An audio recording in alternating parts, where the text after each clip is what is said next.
my photo failed! No! No!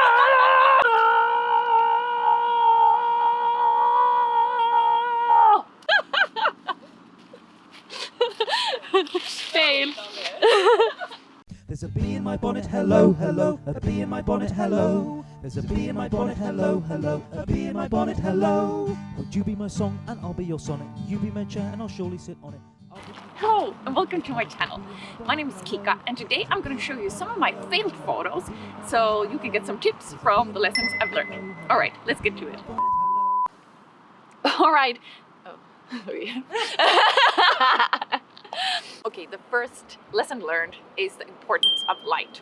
So this is a photo I did back in 2017 in August, and I had this idea of making a paper cloud and having these little raindrops, and it was gonna be all cute and kind of fantasy-like. I think it was way too dark, and usually if you take photos inside, really try to be close to a window. If I would have done this photo again, I would have chosen a spot that was much closer to the light, and also I wouldn't have been so close, like much more space around the photo would also have been needed. Okay, let's see if I can get out of here without falling in the water. Okay, the second lesson learned is to choose your background.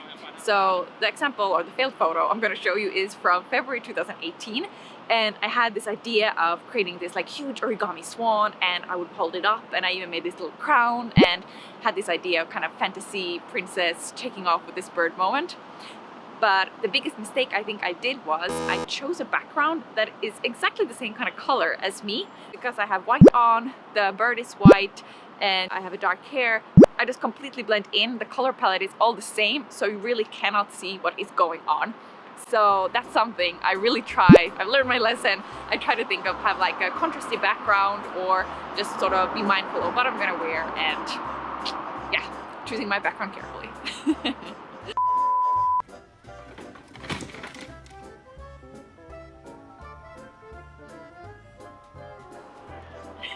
And the next one is proportions, and I guess how you place things in the frame. So this was an idea I had of making a little rain cloud of a watermelon, but the reason I feel like it doesn't really work is, as you can see, my head is massive in the frame, taking up like almost half, and this little tiny rain cloud is just like a little piece up there in the corner trying to make its presence known. So yeah, it didn't really work. Sort of the illusion and the idea I had didn't really transmit visually. And then I've done this idea afterwards again as a fourth perspective one, which worked much better because then the watermelon actually took up more space, and sort of the idea came to fruition, I guess, in that one much better. Also, this angle kind of makes me look like a bit of a hamster, or I don't know, confused something, so not so flat. It's gonna fall off.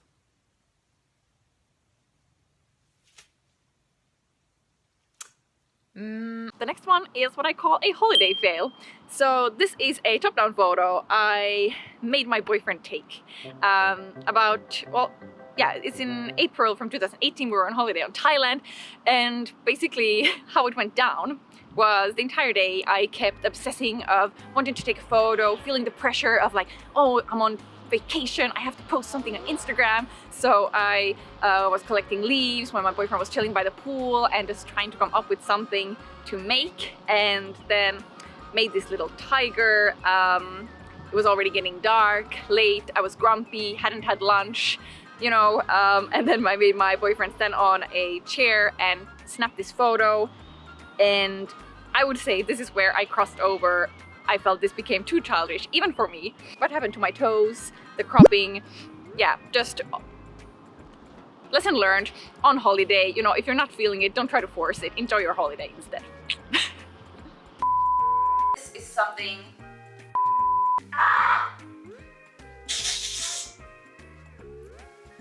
Okay. Pull yourself together. Jesus Christ.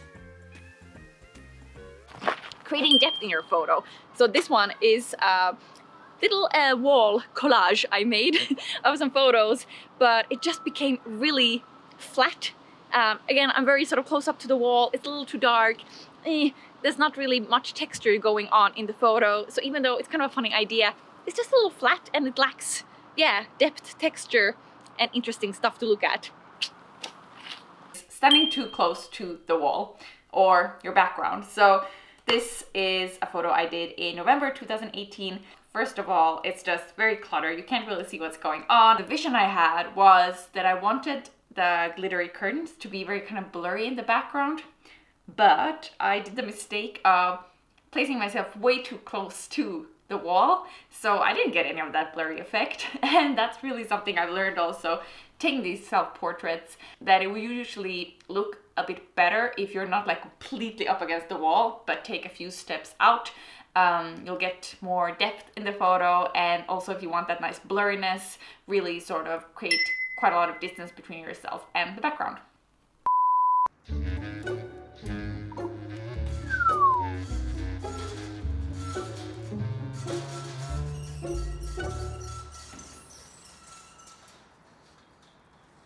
Okay, the next one is the importance of composition. And oh my, it is not strong in this picture. This is from 2017, from the summer. I found this really cool old typewriter in my grandma's summer place. But oh man, like, where is the composition and the focus in this photo? I don't really know. It's like all over the place. Also, where's my head? It's cropped off, I feel like, in a very sort of brutal way somehow. So yeah, composition. Next lesson learned is not to over edit your photos.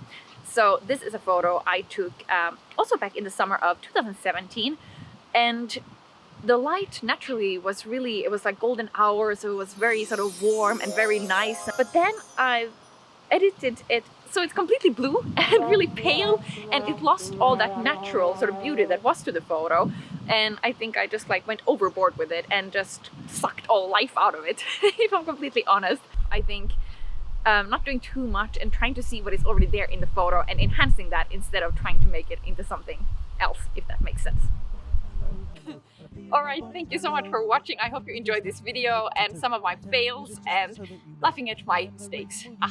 It's good to laugh at yourself sometimes. If you want to see more of my stuff and some of my less failed photos, hopefully, come and check out my Instagram on Kika. Also, if you like this video, then why not give a thumbs up and subscribe. And yeah, see you next time. Bye! There's a bee in my bonnet, hello, hello. A bee in my bonnet, hello. There's a bee in my bonnet, hello, hello. A bee in my bonnet, hello.